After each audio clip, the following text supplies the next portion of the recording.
सो है गाइस, हमेशा की तरह एक बार फिर से स्वागत है आपका अपने YouTube channel A to Z knowledge. कैसे हो आप सब? आई होप आप सब ठीक होंगे। आज के ये वीडियो बेहद ही यूजफुल होने वाला है, क्योंकि इस वीडियो में हम क्लास 10th मैथ के चैप्टर नंबर 4 द्विघात समीकरण, इस चैप्टर की प्रश्नावली 4.4 में जितने भी प्रश्न होने वाले उन सबको आज इस वीडियो में हम एक ही वीडियो में हम लोग क्लियर करने वाले हैं। तो आपका भी यदि इस चैप्टर से यानी इस प्रश्नावली से कोई भी डाउट है या कोई भी प्रॉब्लम है, तो इस वीडियो को देखने के बाद वे सभी डाउट खत्म हो जाने वाला है, क्योंकि इस वीडियो में हमने अपना 100% देने का प्रयास किया है और स्टेप बाय स्टेप समझाने का प्रयास किया है। आपसे रिक्वेस्ट है कि आप इस वीडियो को केवल एंड तक देखिए, आपको वीडियो पूरी तरह समझ में आने वाली है। चलिए बिना देर के इस अंदाज से टॉपिक को स्टार्ट करते हैं। मेरा नाम है वाहिद रजा और आप देख रहे हैं अपना favourite YouTube channel A to Z knowledge. यदि आपको ये वीडियो पसंद आती है तो प्लीज इसे लाइक कीजिए, और यदि आप इस चैनल पर नए हैं तो चैनल को सब्सक्राइब कर बेल आइकन जरूर प्रेस कीजिएगा। चलिए वीडियो को स्टार्ट करते हैं।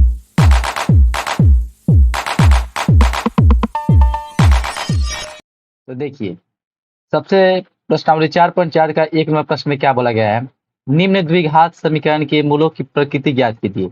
यदि मूलों का अस्तित्व हो तो उन्हें ज्ञात कीजिए। ठीक है, यानी कहने का पर्पस दिया है कि बोल रहा है प्रश्न में कि हमें कुछ द्विघात समीकरण दिया गया है, उनके मूलों की प्रकृति बताना है कि मूल कैसा होगा, वास्तविक होगा, भिन्न होगा, कि समान होगा, कि काल्पनिक होगा, ये सभी हमको बताना है। ठीक है, और यदि उनके मूलों का अस्तित्व हो तो आगे हम ये भी बताएंगे कि मूलों का अस्तित्व कब होता है और कैसे नहीं होता है। और इस वीडियो में हम लोग जानेंगे कि मूलों की प्रकृति को कैसे ज्ञात करेंगे। ठीक है, तो बने रहिए। चलिए देखते हैं, इसके 1 नंबर प्रश्न उठाते हैं।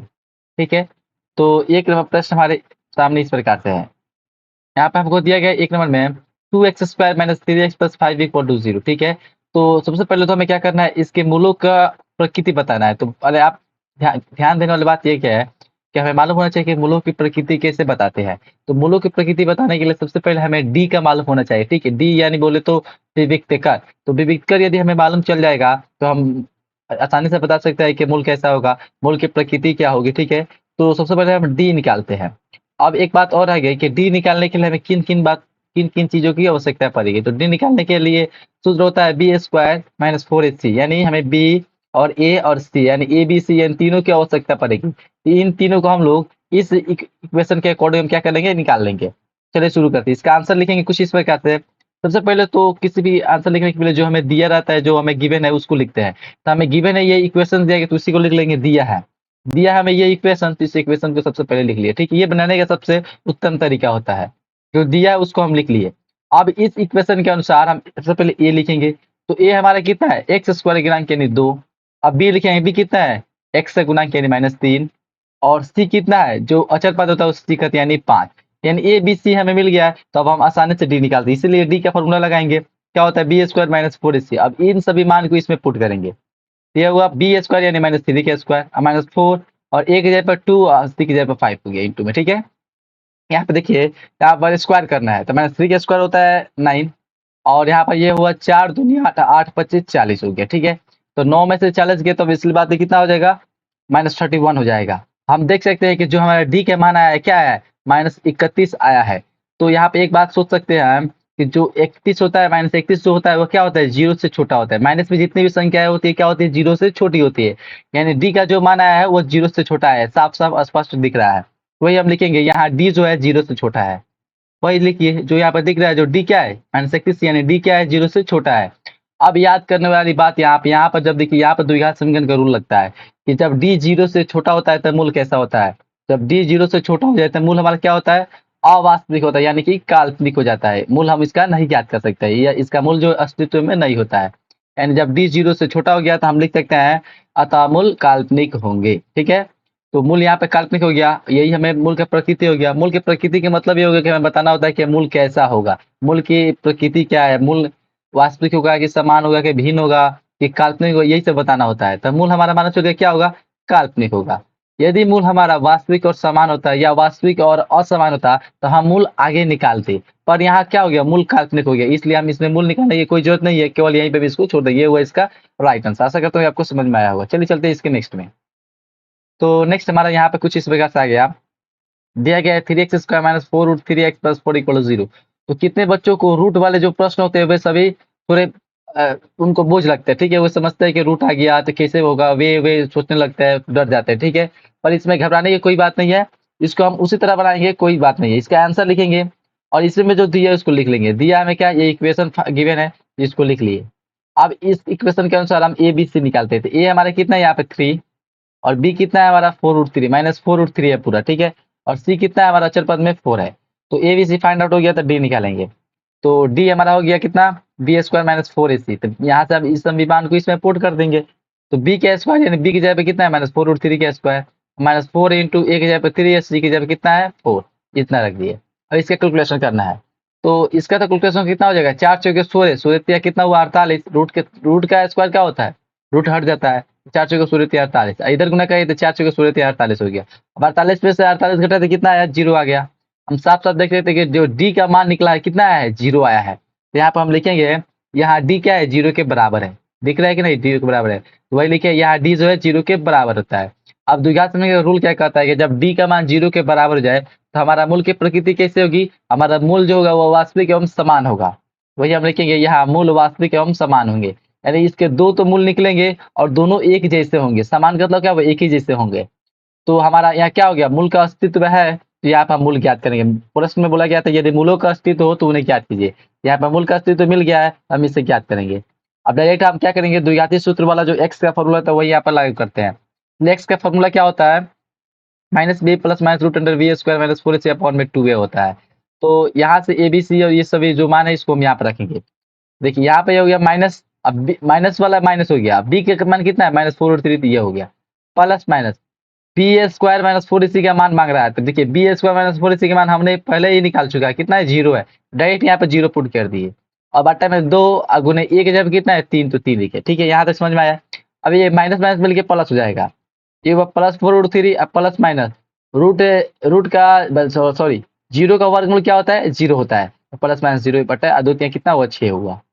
अब यहाँ पे देखिए एक में प्लस में 0 लेना है और एक में माइनस में 0 लेना है। तो एक में 4√3 प्लस 0 बटा 6 हो गया। अब एक में माइनस में ले लेंगे तो 4√3 माइनस 0 बटा 6, क्योंकि दो प्लस माइनस दोनों में लेना है। देखिए प्लस में 0 एक में माइनस में 0 बटा 6 हो गया, ठीक है। अब किसी भी संख्या में 0 को जोड़िए या उसमें से 0 घटाइए तो वही आता है संख्या, ठीक है। तो केवल इसमें कितना हो जाएगा 4√3 बटा 6, इसमें भी कितना हो जाएगा 4√3 बटा 6।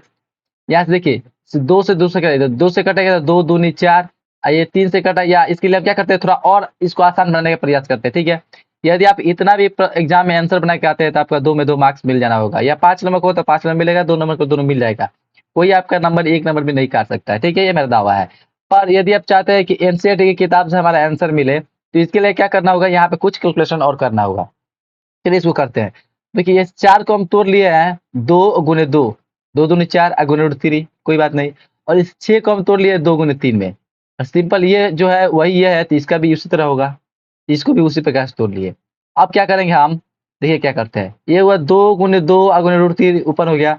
नीचे देखिए ये हुआ 2, इस 3 को हम यदि आप जानते होंगे तो 3 को हम लिख सकते हैं √3 गुने √3, ठीक है। क्योंकि √3 में √3 से गुना हो तो फिर 3 हो जाएगा। तो इस 3 को हम तोड़ लिए √3 गुने √3 में, कोई बात नहीं है। अब ये भी उसी प्रकार से टूटेगा, तो इसको भी उस प्रकार से लिख लिए। अब देखिए 1 2 से 1 2 खत्म और 1√3 से 1√3 खत्म, तो ऊपर बचा 2 और नीचे बटा √3, यानी 2/√3 ऊपर। उसी प्रकार इधर भी कटेगा तो इधर भी कितना बचेगा 2/√3। ये हुआ इसका आपका एनसीईआरटी में जो आंसर है उस प्रकार से मिल गया, ठीक है। तो यदि आप इतना बनाते हैं या उतना हमने बोला तो उतना ही बनाकर छोड़ते हैं तो आपका पूरा पूरा मार्क्स मिल जाएगा, ठीक है। तो आशा करता हूँ ये भी आपको समझ में आया होगा। चलिए चलते हैं इसके नेक्स्ट में। तो नेक्स्ट हमारा इसमें कह रहा है 2x² minus 6x plus 3 equal to 0, ठीक है। इसमें भी हमें मूलों की प्रकृति बताना है। तो चलिए सबसे पहले क्या करते हैं, दिया है जो लिख लेते हैं। हमको ये क्वेश्चन गिवन है, इसको लिख लिए। अब ए बी सी निकालते हैं। यहाँ पे ये क्या है 2 है, बी क्या है -6 है और सी क्या है 3 है, अच्छा पर 3 है। तो डी निकाल लेते हैं। डी क्या होता है बी स्क्वायर माइनस 4ac। ध्यान रखिए बी यानी -6 का स्क्वायर -4 इंटू ए की जगह पे 2 80 की जगह पे 3। तो 6 का स्क्वायर होता है 36, ये हुआ 4 दूनी 8 तरीके 24 हुआ। 36 में 24 गया तो कितना है 12 आया, सिंपल। तो देख सकते हैं जो डी का मान आया है 12 आया है। और इसलिए बात है जो 12 जो होता है क्या है 0 से बड़ा है। तो हम कह सकते हैं कि यहाँ पर डी का जो मान है 0 से बड़ा आया है। डी का मान 12 आया है यानी 0 से बड़ा आया है, तो वही बोली कि यहाँ डी जो है 0 से बड़ा है। जब डी का मान 0 से बड़ा होता है तो द्विघात समीकरण का रूल क्या बोलता है कि जब डी का मान 0 से बड़ा हो जाए तो मूल वास्तविक एवं भिन्न होते हैं। मूल वास्तविक एवं भिन्न यानी असमान होते हैं। इसके दो मूल आएंगे जो दोनों एक जैसे नहीं होंगे, दोनों अलग अलग होंगे, ठीक है। तो दोनों असमान होंगे। इसका मूल का अस्तित्व है जिसके मूल ज्ञात करना पड़ेगा। तो वही फॉर्मूला फिर यहाँ पे लगाते हैं, x equal to -b plus minus root under B square minus 4ac upon 2a। अब यहाँ से इस मान को पुट कीजिए। तो ये हुआ माइनस, अभी की जगह पे -6 है, तो ये हुआ minus minus 6 plus minus B square minus 4ac की जगह पे देखिए कितना है, बी स्क्वायर माइनस 4ac की जगह हमने पहले निकाला या 12 है तो 12 रखेंगे, और नीचे कितना है 2 गुणित 2 तो 2 गुणित 2 हो गया, इक्वल साइन। अब देखिए ये हुआ माइनस माइनस करके प्लस से प्लस माइनस, इस 12 का हम वर्गमूल निकाले तो वर्गमूल तो नहीं निकलेगा, पर इस प्रकार से तोड़ेंगे तो इस कितना आ जाएगा 2√3 हो जाएगा, 12 का वर्गमूल 2√3 यानी 2 दूनी 4 3 12, तो 2 12 आ गया और 3 भीतर आ गया, 2√3 हो गया बटा 4 हो गया। अब इतना भी यदि आप छोड़ देते हैं तो इतना भी इसका आंसर हो जाता है, ठीक है। पर अब चाहते हैं कि इसका आंसर, आप चाहते हैं कि इसका आंसर एनसीईआरटी से मिले तो क्या कीजिए आप, इसमें से कॉमन ले सकते हैं, ठीक है। इसके लिए हम एक स्टेप और करते हैं, देखिए ये एक प्लस में है तो एक पे प्लस में लेंगे, एक माइनस में तो एक पे माइनस में लेंगे, ये हुआ 6 प्लस 2√3/4, एक हुआ 6 माइनस 2√3/4 हो गया, ठीक है। अब ध्यान से देख सकते हैं तो इस प्लस के इधर और प्लस के इधर, इधर भी इसमें भी 6 में भी 2 है और इसमें भी 2 है, तो दोनों में से 2 तो कॉमन ले ही सकता है। देखिए 2 कॉमन लिए तो इसमें बचा 3 और प्लस इसमें से 2 ले लिए तो इसमें केवल √3/4, उसी प्रकार इसमें भी होगा, इसमें केवल अंतर क्या हो जाएगा, इसमें बीच में माइनस हो जाएगा, 2 और 3 है माइनस √3/4 हो गया। इस 2 से इस 4 को घटाइए तो 2 मरतबे कटेगा, तो यानी 3 प्लस √3/2, इधर बच जाएगा 2 से कटाइए तो कितना 3 माइनस √3/4 2 हो गया। तो ये हुआ इसका राइट आंसर। आशा करता हूँ ये भी आपको समझ में आया होगा। यदि पसंद आ रहा है, समझ में आ रहा है, तो प्लीज इस वीडियो को फटाफट से लाइक कर दीजिए और अपने दोस्तों में भी इसे चारों तरफ फैला दीजिए। चलो चलते हैं इसके नेक्स्ट में।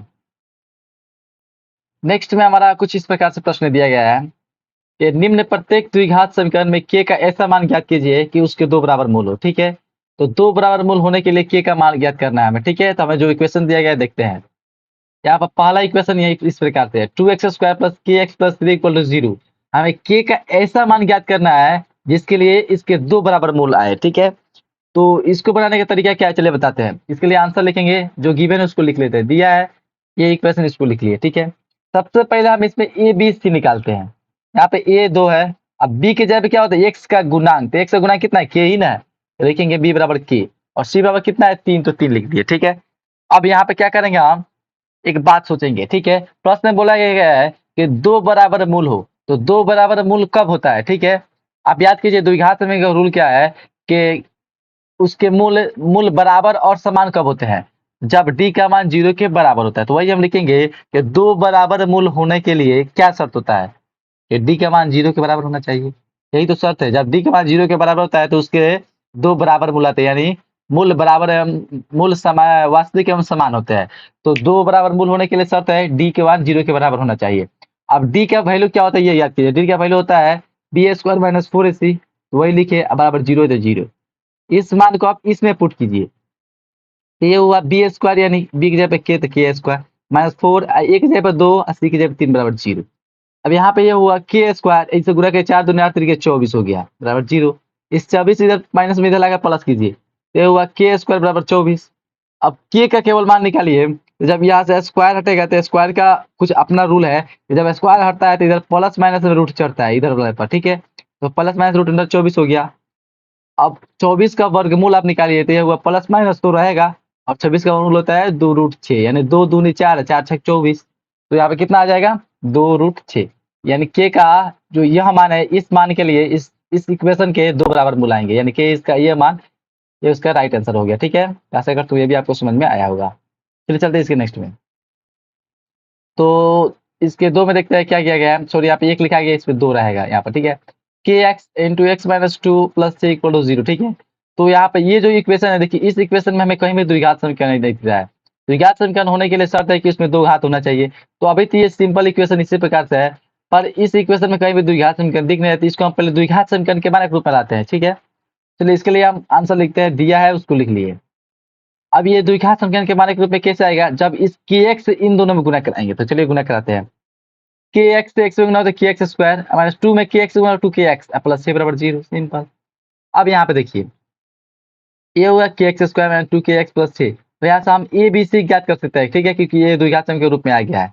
तो a बराबर क्या हो जाएगा, जो x² गुणांक यानी कि b बराबर क्या हो गया, जो x है गुणांक यानी -2k, और c बराबर क्या हो अचल पद यानी 6 हो गया, ठीक है।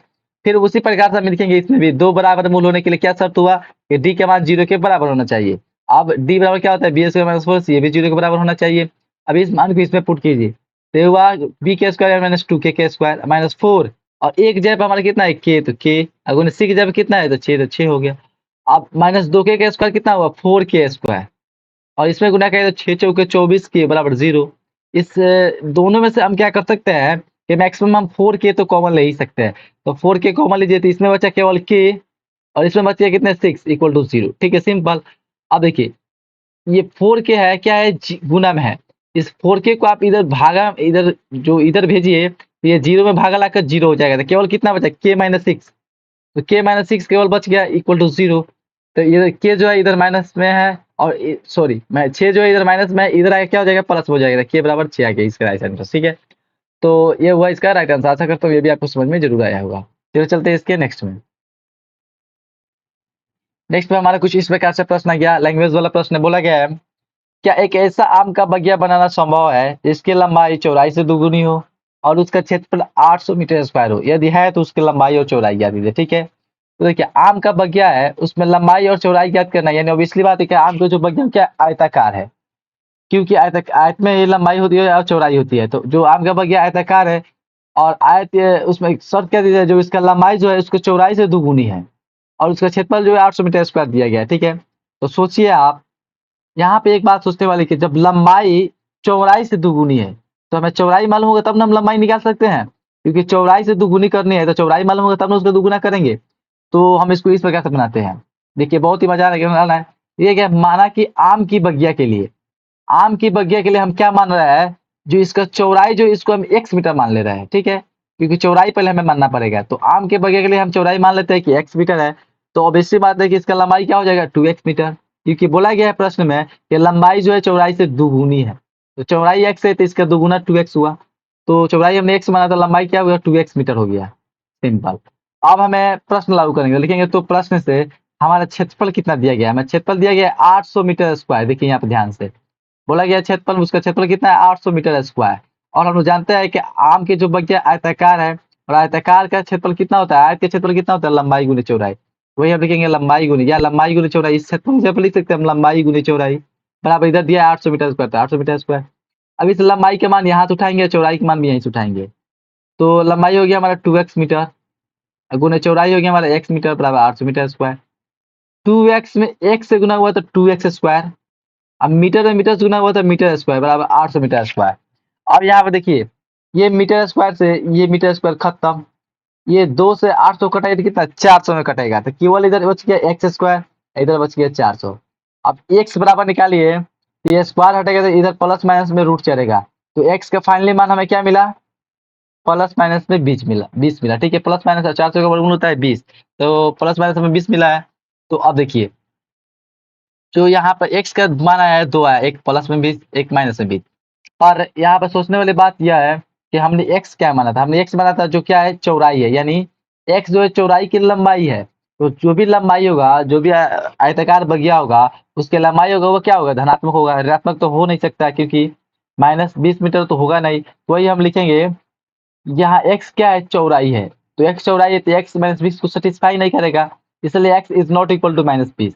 तो x फाइनली क्या मिला हमारा, x मिल गया हमारा 20 मीटर। ठीक है, अब हम क्या करेंगे फाइनली लिखेंगे अतः लंबाई बराबर हमने क्या माना था 2x मीटर, तो दो हुआ गुने x मीटर यानी 20 मीटर, यानी 20 गुना 40 मीटर है, फाइनली आंसर हुआ। उसी तरह चौड़ाई क्या हमने माना था x मीटर जो कि कितना है 20 मीटर, ये हुआ इसका राइट आंसर। तो लंबाई चौड़ाई हमने ज्ञात किया जो प्रश्न में बोला गया था। आशा करता हूँ ये भी आपको समझ में आया होगा। यदि पसंद आया है तो प्लीज इस वीडियो को हमारे लिए लाइक कीजिए मेहनत के लिए। चलिए आगे बढ़ते हैं। कुछ इस प्रकार से प्रश्न नेक्स्ट है, क्या निम्न स्थिति संभव है, यदि है तो उनके वर्तमान आयु ज्ञात कीजिए। दो मित्रों की आयु का योग 20 वर्ष है, 4 वर्ष पूर्व उनकी आयु वर्षों में गुणनफल 48 था। बहुत ही इंटरेस्टिंग, बहुत ही अच्छा प्रश्न है। ठीक है, इसको चलिए समझते हैं। दो मित्र है, उनके आयु का योग जो है कितना है 20 वर्ष है।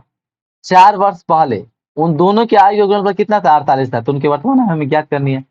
तो दो मित्र है, तो एक पहला मित्र होगा एक दूसरा मित्र होगा, सिंपल बात है।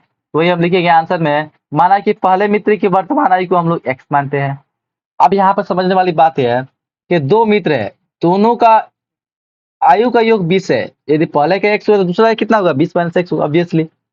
इस प्रकार से हम उदाहरण में समझाते हैं। मान लीजिए दो व्यक्ति है, दोनों व्यक्ति के आयु का योग 20 वर्ष है, यदि एक व्यक्ति 10 वर्ष का है तो दूसरा कितना होगा 20 में से आप 10 घटाइएगा तो बताइएगा कितना आएगा, 10 आएगा।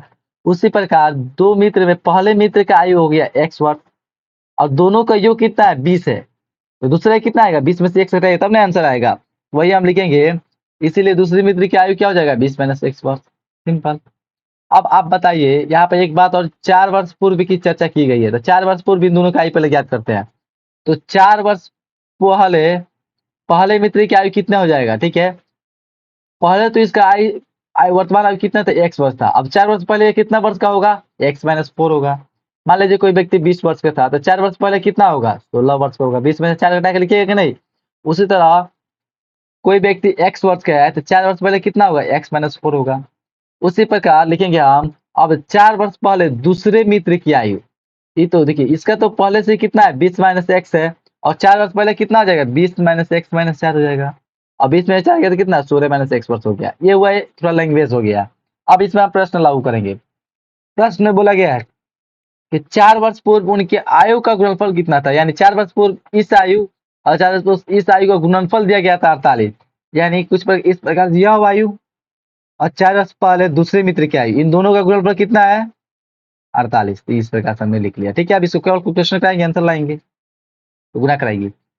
एक्स में 16 से 16 एक्स, एक्स में एक्स गुना एक्स स्क्वायर, 16 में 4 से माइनस 64, 16 में हमारा 4 में एक्स हुआ तो 4 एक्स बराबर 48 हो गया, ठीक है। यहाँ पर आप देख सकते हैं कि जो एक्स स्क्वायर गुणांक आ रहा है वो माइनस में आ रहा है, तो इसको प्लस करने के लिए हमको इधर भेजना पड़ेगा। तो क्या करते हैं, इस सभी पार्ट को क्या करते हैं, इधर भेजते हैं। देखिए ये 48 तो पहले से इधर प्लस में है, तो ये प्लस में 48 रहने दीजिए। उसी प्रकार से ये 16 एक्स इधर आके हो गया माइनस 16 एक्स, माइनस में एक्स स्क्वायर इधर आके हो गया प्लस में एक्स स्क्वायर, माइनस में 64 इधर आके हो गया प्लस में 64, प्लस में 4x इधर आके हो गया माइनस में 4x, केवल इधर बच गया है 0, ठीक है। सिंपल। अब ये वो एक्स स्क्वायर आपको पहले लिख लेते हैं। यहाँ पे देखिए माइनस में 16 को एक्स, माइनस में 4 को एक्स, दोनों जुट रहा था, कितना हो जाएगा माइनस में 20x, प्लस में 48 है, प्लस में 54 मिलकर 102 हुआ, बराबर 0 हो गया, ठीक है। अब इसका केवल काम है गुणनखंड करना है और आंसर निकालना है। चलिए गुणनखंड करते हैं। यहाँ सबसे पहले क्या करते हैं, या द्विघातीय सूत्र का प्रयोग करते हैं। यहाँ पे a निकालते हैं, a कितना है 1, b निकालते हैं कितना है माइनस 20, c निकालते हैं कितना है 102 है, ठीक है। तो अब d निकालते हैं, a b c में गया तो d निकल जाएगा, बी स्क्वायर माइनस 4ac, यानी b के मान माइनस 20 के स्क्वायर माइनस 4 इंटू 1 इंटू सी की जगह पे 102 हो गया। 20 का स्क्वायर हम लोग जानते हैं कितना होता है 400। अब हमारे से यहाँ पे 4 दूनी 8, 4 दागे 40 हो गया। अब यहाँ पे देख सकते हैं हम 400 में से 408 गया था माइनस में 8 आ जाएगा, यानी कम में से ज्यादा घटा था माइनस में आएगा। पर हमने यहाँ पर क्या देख रहे हैं, तो जो डी का मान आ गया क्या आ गया है, माइनस 8 आ गया है। और हम जानते हैं कि माइनस 8 जो होता है 0 से छोटा होता है। तो देखिए यहाँ पे एक बात आ गई कि जो डी का मान है क्या है, 0 से छोटा है। और द्विघात समीकरण का रूल यह कहता है कि जब डी का मान 0 से छोटा हो जाए तो उसका मूल अस्तित्व में होगा ही नहीं, यानी उसका मूल हम लोग ज्ञात ही नहीं कर सकते हैं, यानी मूल क्या हो जाता है, काल्पनिक हो जाता है। तो जो बोल रहा था प्रश्न में, क्या निम्न स्थिति संभव है, तो जब मूल निकल भी नहीं पा रहा है तो यानी इसका स्थिति संभव नहीं है, तो वही हम लिख देंगे, अतः निम्न स्थिति संभव नहीं है, इसका आंसर हो जाएगा नहीं। सिंपल। यही तक इसको छोड़ देंगे, इसका राइट आंसर हो जाएगा, आपका नंबर मिल जाएगा। तो आशा करता हूँ ये समझ में आया होगा। चलिए आगे बढ़ते हैं। पूछा गया है प्रश्न में 5 नंबर, और इस सेशन के लिए लास्ट प्रश्न है, क्या परिमाप 80 मीटर तथा क्षेत्र पर 400 मीटर स्क्वायर के एक पार्क को बनाना संभव है, यदि है तो उसकी लंबाई और चौड़ाई ज्ञात कीजिए। देखिए पार्क का लंबाई और चौड़ाई ज्ञात करना है, तो ऑब्वियसली बात है पार्क जो है क्या आयताकार है, क्योंकि आयत की लंबाई होती है चौड़ाई होती है। तो आयत की लंबाई और चौड़ाई हमें ज्ञात करनी है, ठीक है। और आयत का परिमाप दे रखा है और क्षेत्रफल दे रखा है। तो सबसे पहले हम क्या करते हैं, मान लेते हैं। आंसर में लिखेंगे माना कि आयताकार पार्क के लिए, पार्क जो आयताकार है तो वही लिखेंगे, माना कि आयताकार पार्क के लिए लंबाई को हम x मीटर मानते हैं तथा चौड़ाई को हम y मीटर मानते हैं, ठीक है। इन दोनों को हम x मीटर और y मीटर मान लिए। अब प्रश्न लागू करेंगे, लिखेंगे तो प्रश्न से हमारा परिमाप दिया गया है कितना, 80 मीटर, ठीक है। देखिए यहाँ से क्या करते हैं, मीटर वाला झंझट जो है पहले ही हटा देते हैं, दोनों में से मीटर हटा देते हैं, इधर मीटर नहीं लेंगे, और एंड में जब हम इसका आंसर लिखने जाएंगे तो मीटर लगा देंगे, ठीक है। तो परिमाप हमारा दिया है 80, इसको लिख लिए। अब याद कीजिएगा आप, आयत का परिमाप क्या होता है, आयत का परिमाप होता है 2 गुने लंबाई प्लस चौड़ाई, ठीक है। तो इस परिमाप की जगह पर हम लिख सकते हैं 2 गुने लंबाई प्लस चौड़ाई, बराबर इधर 80 है तो 80 लिखेंगे, या लिखेंगे 2 का 2, लंबाई की जगह पर हम लिखेंगे x, आप प्लस चौड़ाई की जगह पर लिखेंगे y, तो 2 गुने x प्लस वाई बराबर 80। ये 2 इधर गुना में इधर लाकर भागा करते हैं, तो x प्लस वाई बराबर कितना हुआ, 80/2, तो x प्लस वाई बराबर हमारा आ गया 40। यहाँ से हम केवल y का मान निकाल लेते हैं, तो y का मान निकला है कितना, ये x इधर प्लस इधर का माइनस हो जाएगा, तो y बराबर 40 माइनस 1, इसको हम इक्वेशन 1 लेते हैं, ठीक है। और आगे क्या करते हैं हम, फिर पुनः इस पे प्रश्न लागू करते हैं, लिखेंगे पुनः प्रश्न से। अब प्रश्न में क्या कह रहा है कि क्षेत्रफल 400 दिया गया है, लिखेंगे हम क्षेत्रफल बराबर 400। ठीक है, यहाँ से मीटर स्क्वायर हम हटाते हैं। और भी याद कीजिए कि जो आयत का क्षेत्रफल होता है क्या होता है, लंबाई गुने चौड़ाई। तो लिखेंगे हम यहाँ में लंबाई गुने चौड़ाई, इस क्षेत्रफल की जगह लिख सकते हैं लंबाई गुने चौड़ाई। इधर है 400 तो 400। अब देखिए, या को याद रहने दीजिए, लंबाई की जगह पे x गुना चौड़ाई की जगह पे y बराबर 400। x को तो x रहने देंगे, अब गुना में y बोल रहा है तो इस y को हम क्या करते हैं, इस इक्वेशन की सहायता से हम यहाँ पर मान रख लेते हैं। y की जगह पे देखिए पहले ही कितना आ गया, 40 माइनस x आ गया है। वही हम लिखेंगे x गुना y की जगह पे कितना, 40 माइनस x बराबर 400। सिंपल। अब यहाँ से गुना करना है तो गुना कराइए। ये हुआ 40 एक्स माइनस एक्स में एक्स से गुना तो एक्स स्क्वायर बराबर 400 स्क्वायर।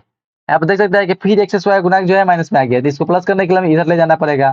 तो इन दोनों को क्या करते हैं, हम उधर ले जाते हैं। 400 तो पहले से प्लस में है, तो आप इधर देखिए, ये एक्स स्क्वायर इधर आके हो जाएगा प्लस में एक्स स्क्वायर, ये 40 एक्स इधर आके हो जाएगा माइनस में 40 एक्स, इधर प्लस में 400 था तो 400 बराबर 0। ठीक है, यहाँ पर देख सकते हैं हम इसका गुणनखंड करना है। ठीक है, तो गुणनखंड कीजिए। यहाँ पे क्या करते हैं हम, एक्स स्क्वायर इस 40 से इसको तोड़ते हैं, minus 20 X minus 20 X plus 400 equal to 0। ठीक है, इन दोनों में से हम एक्स कॉमन लेते हैं, इसमें बचा एक्स माइनस 20, इसमें 20 कॉमन लेते हैं, इसमें भी एक्स माइनस 20 इक्वल टू 0। ठीक है, इन दोनों को देखिए, इस माइनस के इधर भी 20 एक्स माइनस 20 है और माइनस के इधर भी एक्स माइनस 20 है, दोनों में से एक्स माइनस 20 कॉमन लेते हैं, एक्स माइनस 20, तो इसमें बच के एक्स, इसमें बच के फिर माइनस 20 इक्वल टू 0। ठीक है, अब यहाँ से तो देखिए ये दोनों क्या है, गुना में और 0 के इक्वल है, तो ये भी 0 के इक्वल, ये भी 0 के इक्वल, ये इधर आके प्लस में 20, ये भी इधर आके प्लस में 20, यानी एक्स का 2 माना है 20 यानी एक्स का बोले तो एक ही माना है, केवल 20 आया है। तो यहाँ पर हम फाइनली क्या करते हैं, अभी तो हमारा एक्स मान निकला, हमें वाई का भी मान निकालना है, तो वाई का मान हम समीकरण 1 के सहायता से निकालते हैं। लिखेंगे हम अब समीकरण 1 से वाई का मान क्या दिया गया है, 40 माइनस एक्स। यहाँ पे देखिए 40 माइनस एक्स है, तो 40 तो 40 हुआ, और एक्स पे हम क्या रखेंगे, 20 रखेंगे, एक्स का मान आया 20, तो 40 माइनस 20 यानी 20, वाई की मान हमारा 20 मिल गया। तो हम यहाँ पर लिख सकते हैं फाइनली में, अतः लंबाई हमने माना था एक्स मीटर जो कि आया है 20 मीटर, और चौड़ाई हमने माना था वाई मीटर जो कि फिर कितना है 20 मीटर। ये हुआ इसका राइट आंसर। देखिए इस प्रकार हमने क्या किया, यहाँ पर जो प्रश्नावली 4.4 में 5 प्रश्न थे, उन पांचों प्रश्नों को बहुत ही आसान तरीके से स्टेप बाय स्टेप समझाने का प्रयास किया है। आशा करता हूँ ये सभी प्रश्न आपको बहुत ही अच्छे से समझ में आया होगा। यदि पसंद आया तो प्लीज इस वीडियो को लाइक कर दीजिए, और यदि आपने अभी तक हमारे चैनल को सब्सक्राइब नहीं किया है तो चैनल को सब्सक्राइब जरूर करें, और बेल आइकन को जरूर प्रेस कीजिएगा, क्योंकि इस तरह के नोटिफिकेशन आपके मोबाइल पर सबसे पहले पहुंचता रहे। यदि आप इस प्रश्नावली का पीडीएफ चाहते हैं तो डिस्क्रिप्शन में दिए गए नंबर पर व्हाट्सएप कीजिए, आपको पीडीएफ प्रोवाइड करा दिया जाएगा। चलिए मिलते हैं एक ऐसी शानदार वीडियो के साथ बहुत जल्द मिलेंगे, तब तक के लिए बाय बाय, धन्यवाद।